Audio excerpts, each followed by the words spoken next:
অনেকদিন ধরেই চোখের সামনে এই ফাঁকা কাঁচের বোতলটা ছিল। কিন্তু সময় আর সুযোগের অভাবে কিছু একটা করে ওঠা হচ্ছিল না। তো সেদিনকে একটুখানি সময় বার করে তাই ভাবলাম এটাকে কিছু একটা করা যেতে পারে।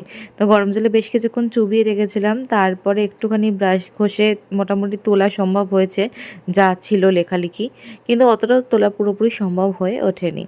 তো তারপরে একটুখানি হোয়াইট কালার করে নিয়েছিলাম আর তারপরে একটুখানি রেড, ইয়েলো এরকমভাবে ডিজাইনটা করছিলাম।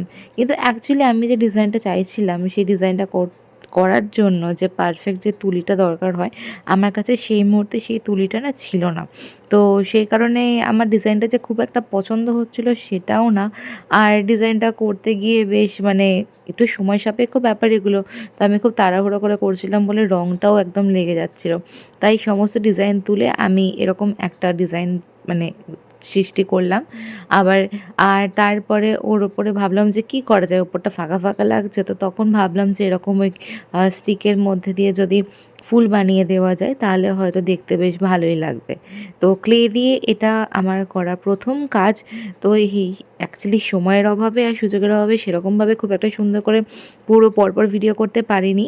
যতটুকু পেরেছি ক্লিপ নিয়েছি, কারণ কি রিশাদ কাঁদছিল, বারবার করে ওকে দেখতে আসছিলাম, ওকে ফিট করাচ্ছিলাম। তার মধ্যেখানেই যেটুকু পেরেছি সেটুকু তোমাদের সাথে শেয়ার করলাম।